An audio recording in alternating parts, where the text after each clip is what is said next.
और हम पाते हैं कि चीन का सवाल हो या अमेरिका का सवाल हो, दो महाशक्तियां जो आमने सामने हैं, हमारे महाबली का उन महाशक्तियों की ओर देखने की हिम्मत नहीं है, बोलना तो बहुत बड़ी बात है। हमारे टीवी चैनल, उनको आप देख लीजिए तो 365 दिन में 165 दिन वो पाकिस्तान केंद्रित है, और हमको उन्होंने पाकिस्तान से भी बदतर बना दिया है मोदी जी के राज में। हम सिर्फ एक दुनिया में अपने अल्पसंख्यकों पर अत्याचार करने वाले देश के तौर पर बदल गए हैं। हमारा टूरिज्म ही नहीं हो रहा, कोई आना ही नहीं चाहता। दुनिया के बाहर के लोग हमारे यहाँ सस्ते टूरिस्ट आते थे, महंगे वाले तो कभी आए नहीं। सस्ते जो टूरिस्ट यूरोप के आते थे अब वो भी नहीं आते, चूंकि इतनी खबरें हमारे बारे में हैं कि हम बहुत गंदे लोग हैं। हमारे यहाँ स्त्रियों के लिए शौचालय वगैरह नहीं मिलते। भारत में मुसलमान को दूर दूर हटो, वहां दुबई गए हुए तो उससे गले में झप्पी ले रहे हैं। वो कौन है भाई? वो कुछ स्पेशल मुसलमान होते हैं, कुछ साधारण मुसलमान होते हैं।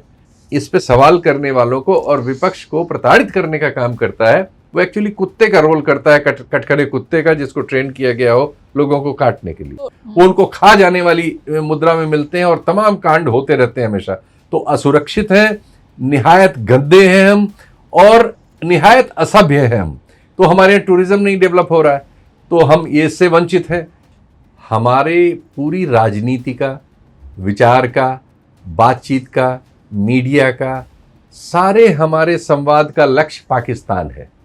हम हर बात इस बात पे करते और यहीं खत्म हो जाते हैं कि हमारे यहाँ 100 रुपए का तेल है, 107 रुपए का है, तो उसके यहाँ 300 रुपए का है। इसमें एक बहुत बड़ा इकोनॉमिक क्राइसिस आने वाला है। जो प्रधानमंत्री के रीसेंट बयान है, एक तरह से वो उसी की तरफ इशारा कर रहे हैं। तो जो प्रधानमंत्री इस तरह की भाषा लेके आए थे, जो कह रहे थे कि विश्व गुरु बनाएंगे, आत्मनिर्भर भारत बनाएंगे, वो आज कह रहे कि आम लोग सोना मत खरीदें, यात्रा मत करें। आम लोगों से कहा जा रहा है कि वो सैक्रिफाइसेस करें, लेकिन प्रधानमंत्री और उनकी सरकार की कोई अकाउंटेबिलिटी नहीं है। पहले आत्मनिर्भरता ही खतरे में आ गई है भारत की। लेकिन वर्तमान प्रधानमंत्री उनको नाम लेके कहे हुए किसी सवाल पर अमेरिका की ओर देखने तक की हिम्मत नहीं जुटा पा रहे, बल्कि उन्होंने अपने भारतीय हितों को, साफ नजर आता है कि अमेरिका के हाथ उनको हम बार बार सौंपते हुए देख रहे हैं। और उन पर आरोप लग रहा है कि एक उद्योगपति जो उनके दोस्त हैं, उनकी संरक्षा में वो भारतीय हितों की बलि अमेरिका के सामने चढ़ा रहे हैं। अमेरिका महंगे हथियार हमें बेचने की कोशिश करता है, महंगा हाइड्रोकार्बन बेच रहा है, और हम उससे ज्यादा खरीद रहे हैं। अब ये किसका नुकसान कर रहे हैं? अगर कोई चीज बाजार में हमें 1 रुपए की मिल रही है, उसकी जगह हम 2 रुपए की अमेरिका से खरीद के अमेरिका को खुश करने का काम कर रहे हैं, तो ये देश हित कैसे हुआ? और ये हम ऑन रिकॉर्ड कर रहे हैं। हम उनसे महंगी LNG खरीद रहे हैं, जिसका भाड़ा ज्यादा है, जिसका समय ज्यादा है, जिसकी कीमत ज्यादा है। महंगा हम क्रूड खरीद रहे हैं, जिसका भी भाड़ा ज्यादा है, इंश्योरेंस ज्यादा है, और उसकी समय सीमा पहुंचने की ज्यादा है। पिछले 2025 में हमने यही किया। हमने सस्ता क्रूड की जगह महंगा क्रूड खरीदा, और उनकी वजह से हमने ईरान से क्रूड खरीदना और तेल खरीदना बंद किया 19 में। इस समय हम रूस से खरीदना बार बार बंद कर रहे हैं, और अब हम इस समय परमिशन मांगने गए हुए हैं वहां कि हमको साहब फिर से रूस से खरीदने की परमिशन दीजिए। ये क्या हो गया है? ये तो देश की आजादी वगैरह की संप्रभुता को गिरवी रखते हुए हमें लोग मिल रहे हैं, जो इसके पहले शोर मचाते थे कि वो उनका 56 इंच का सीना है और वो बड़े बहादुर हैं और मनमोहन सिंह बड़े कायर हैं और ये है और वो है। और हम पाते हैं कि चीन का सवाल हो या अमेरिका का सवाल हो, दो महाशक्तियां जो आमने सामने हैं, हमारे महाबली का उन महाशक्तियों की ओर देखने की हिम्मत नहीं है, बोलना तो बहुत बड़ी बात है। ये जो डिबेट चल रहा है मीडिया में कि भारत एक आर्थिक संकट के मुहाने पर है, लेकिन जो गोदी मीडिया का जो कार्यक्रम हो रहे हैं, किस तरीके से वो ये दिखाने की कोशिश कर रहा है कि ये एक वैश्विक संकट है, यानी ये ग्लोबल क्राइसिस है। और इसमें सिर्फ भारत ही नहीं, दुनिया के तमाम देश जो ऑयल वगैरह पे निर्भर है, वो सभी देश में मतलब पेट्रोल के प्राइसेस बढ़े हैं। लेकिन आपको नहीं लगता कि ये जो क्राइसिस आई है वो किसी एक दिन की क्राइसिस नहीं है या 1-2 महीने की क्राइसिस नहीं है? इसके जो डेंजर साइन है एक ही आंकड़ा लें, युद्ध तो हमारा 28 फरवरी को 2026 में शुरू हुआ है। 28 फरवरी 2026 के पीछे चले जाएं, दुनिया में पिछले 2 सालों में जो करेंसी, प्रमुख करेंसीज में डॉलर के अगेंस्ट सबसे नीचे गई है वो भारतीय रुपया है। इसका क्या उत्तर है इन कलाकारों के पास? वो क्यों, इसका क्या उत्तर है कि पिछले 3 साल से FDI हमारे देश में, FII FDI इतना नीचे चला गया है कि 0 तक पहुंच गया है और वो हमारे यहां आना ही नहीं चाहता।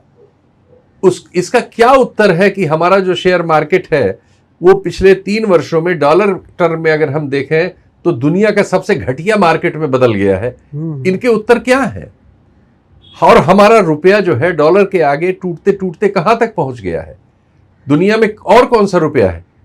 एक सिर्फ मुद्रा जो उसकी है, क्या नाम इसकी, तुर्की की, जो एक निश्चित तौर पर हमारी तरह खराब अर्थव्यवस्था है। उसके अलावा दुनिया में कौन है हमारी तरह? जापान है जो टेक्निकली अपने को डॉलर से नीचे रखता है, क्योंकि वो एक एक्सपोर्टर देश है। जो एक्सपोर्टर देश होते हैं उनका बैलेंस ऑफ पेमेंट एक्सपोर्ट के फेवर में होता है, जो हमारा नहीं है। हमारा तो इंपोर्ट बहुत ज्यादा है, एक्सपोर्ट कम है। तो हमारे लिए तो उल्टी स्थिति है कि डॉलर के अगेंस्ट अगर रुपया बड़ा महंगा होगा, यानी डॉलर के अगेंस्ट रुपया ज्यादा हमें देना पड़ेगा, तो हमारे इंपोर्ट का बिल बड़ा हो जाता है। ये झूठ है। तो यही मैंने बताया ना कि मीडिया हमारे यहाँ हमारे प्रधानमंत्री उनकी नीतियों, उनकी पर्सनैलिटी को डिफेंड करने के लिए झूठ गढ़ता है, झूठ बोलता है, झूठे प्रोग्राम चलाता है, और इस पे सवाल करने वालों को और विपक्ष को प्रताड़ित करने का काम करता है। वो एक्चुअली कुत्ते का रोल करता है, कटखड़े कुत्ते का, जिसको ट्रेन किया गया हो लोगों को काटने के लिए। तो 2014 से अब तक मोदी सरकार की जितनी भी पॉलिसीज हैं, मीडिया ने हमेशा उसको जस्टिफाई किया है। उसके पहले भी 2014 में उनको लाने के लिए भी मीडिया ने ही पूरा रोल किया था। राइट। मीडिया उनको हीरो बना के लाया। मीडिया ने एक कथित गुजरात मॉडल बताया। गुजरात मॉडल से अभी खबर आई है टाइम्स ऑफ इंडिया में, मतलब बात करने लायक खबर नहीं है। 2000 रुपया किराया न दे पाने पर एक गरीब आदमी को, जाहिर है मजदूरी वगैरह करता होगा, बेरोजगार हो गया होगा इस समय इन कठिनाइयों में, उसके मकान मालिक और उसके एक रिश्तेदार ने उसकी पत्नी और उसकी बच्ची के साथ अमानवीय अत्याचार किए, जो कहने लायक नहीं है। टाइम्स ऑफ इंडिया की रिपोर्ट है। मतलब एक तरफ जो है चाइना अमेरिका एकजुट हो रहा है, और एक तरीके से दोनों दुनिया की सबसे बड़ी पावरफुल शक्तियां बन रही है। और एक बयान और आया है कि अमेरिका के ही किसी सेक्रेटरी ने बोला है, सेक्रेटरी रैंक के अधिकारी के, कि अब इंडिया के साथ हम रिश्ते सुधारने में हमें कोई दिलचस्पी नहीं है। देखिए, ऐसा है कि जब आपकी दृष्टि दोष होता है तो आप यहीं पहुंचते हैं जहां हम पहुंच गए हैं, जहां हम हैं। एक्चुअली हमारे पूरी राजनीति का, विचार का, बातचीत का, मीडिया का, सारे हमारे संवाद का लक्ष्य पाकिस्तान है। हम हर बात इस बात पे करते और यहीं ख़त्म हो जाते हैं कि हमारे यहाँ 100 रुपये का तेल है, 107 रुपये का है, तो उसके यहाँ 300 रुपये का है। हमारे टीवी चैनल, उनको आप देख लीजिए तो 365 दिन में 165 दिन वो पाकिस्तान केंद्रित है। तो अगर हम पाकिस्तान को केंद्रित करेंगे अपने विचार में, तो हम पाकिस्तान ही जैसे बनेंगे। और हमको उन्होंने पाकिस्तान से भी बदतर बना दिया है मोदी जी के राज में। हम सिर्फ एक दुनिया में अपने अल्पसंख्यकों पर अत्याचार करने वाले देश के तौर पर बदल गए हैं। एक ऐसे समाज में बदल गए जो खुद में अपने आप गृह युद्ध कर रहा है, जिसकी सरकार अपने ही देश में खुद गृह युद्ध नियोजित करती है, जो इस देश के नागरिकों को आपस में लड़ा के राजनीतिक सफलता पाने की कोशिश करती है। हम एक ऐसे घटिया समाज में बदलते जा रहे हैं जो आज के आधुनिक मानवीय जो मूल्य हैं, उनमें सब चीज़ों में अब उन मूल्यों की हत्या करते हुए लोग मिल रहे हैं। इसीलिए ऐसी अमानुषिक स्टोरी आ रही हैं जो कटक से और गुजरात से आई हैं, जिन पे हम जीने के लिए अभिशप्त हैं। हम इतने बड़े देश हैं, हमारा टूरिज्म ही नहीं हो रहा, कोई आना ही नहीं चाहता। दुनिया के बाहर के लोग, हमारे यहाँ सस्ते टूरिस्ट आते थे, महंगे वाले तो कभी आए नहीं। सस्ते जो टूरिस्ट यूरोप के आते थे, अब वो भी नहीं आते, चूंकि इतनी खबरें हमारे बारे में हैं कि हम बहुत गंदे लोग हैं। हमारे यहाँ स्त्रियों के लिए शौचालय वगैरह नहीं मिलते, पूरा दिन घूमते रह जाए, कहीं जगह नहीं होती। हमारे यहाँ सुरक्षा स्त्री की बहुत कठिन है, और विदेशी स्त्रियां वगैरह जैसा उनका ओढ़ना, पहनना, बोलना है, उसको देख के हमारे यहाँ ऐसी हमने भीड़ तैयार कर रखी है पुरुषों की, जो स्त्री जात के नाम पे उनकी सोची समझ नहीं है कि वो नॉर्मल बिहेव कर सकें। वो उनको खा जाने वाली मुद्रा में मिलते हैं, और तमाम कांड होते रहते हैं हमेशा। तो असुरक्षित हैं, निहायत गंदे हैं हम, और निहायत असभ्य हैं हम। तो हमारे यहाँ टूरिज्म नहीं डेवलप हो रहा है, तो हम ये इससे वंचित हैं। इसी तरह से हमारा सामाजिक वर्गीकरण, हम जो एजुकेशनल वगैरह सेक्टर में हमने सब आरएसएस को सौंप दिया है, लूटो मारो, अपने लोगों को नौकरी दो। सब जगह इस तरह के घटिया लोगों की भरमार आ रही है, जो सिर्फ गाय गोबर यही सब बेच रहे हैं, इसमें ठगी कर रहे हैं, पूरे समाज को ठग रहे हैं। और हम राजनीति में वो सफल हो सकते हैं, चुनाव वो अभी जीत सकते हैं कुछ सालों तक, लेकिन इस देश को तबाह करने में वो जहां ले जा रहे हैं, न हमारा हेल्थ सेक्टर अच्छा है, न सोशल सेक्टर अच्छा है, न एजुकेशनल सेक्टर अच्छा है, और पॉलिटी हमारी गृह युद्ध पैदा कर रही है। तो हम चीन के अगर संदर्भ लाएंगे तो हम हंसी के पात्र ही बन सकते हैं। हमने बताया कि हमारे प्रधानमंत्री चीन की ओर देख नहीं सकते, बोलना तो बहुत बड़ी बात है, तो फैसले क्या लेंगे वो? हम रोज हर साल हमारा चीन के साथ व्यापार घाटा बढ़ रहा है। एक ही चीज में हमारी तरक्की है। इनके जमाने का चार्ट उठा लीजिए 12 साल में कि चीन से भारत का व्यापार घाटा प्रतिवर्ष कितना बढ़ रहा है, वही हमारी असलियत बताने के लिए काफी। हम किसी क्षेत्र में दुनिया में लेवरेज नहीं पैदा कर पा रहे हैं। चीन ने क्यों आज वो अमेरिका उसके पास इतनी बड़ी फौज लेके अपने उद्योगपतियों की गया, और लगभग उसने एक और बात इन्होंने नहीं कही अपने सवाल में, मैं बता रहा हूं, ताइवान पर अमेरिका ने अपने आप को नरम कर लिया है। एक तरह से ताइवान हार के लौटा है ट्रंप इस बार। ये बहुत बड़ी परिघटना हुई है।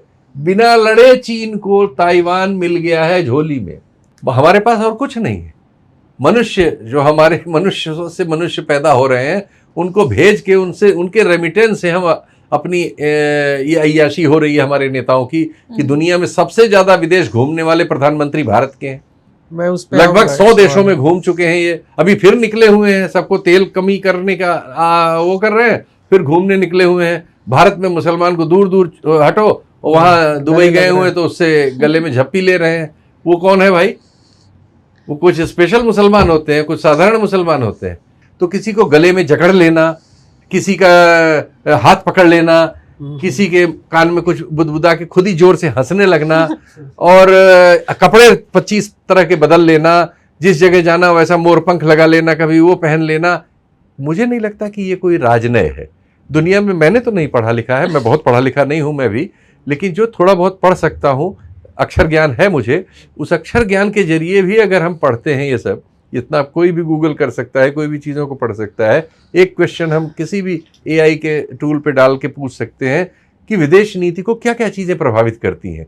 क्या कपड़े बदलना, खीखी करना, किसी को झप्पी मार लेना, बहुत यात्राएं करना, अच्छे जहाज में चलना, अच्छी खुशबू लगाना, ये चीज़ करती हैं या कुछ और? तो मेरा ख्याल है कि कोई भी इसका प्रयास कर सकता है और करना चाहिए। आप सबको जो भी इस कार्यक्रम को देख रहे हो, अपने लेवल पे खुद पढ़ लीजिए, मेरा कहना मत मानिए। मैं भी अपना कहना भी नहीं मानता, मैं भी बार बार चेक करता रहता हूँ। पूछिए कि क्या ये चीजें प्रभावित करती हैं। उससे ये भी पूछिए कि ये सब करके भारत को 12 साल में क्या क्या मिला है। आपको अपने आप उत्तर मिल जाएगा। मेरे कहने से कोई उत्तर से आप सहमत न होइए, स्वयं जांच कीजिए, मैं तो हमेशा ये कहता हूँ।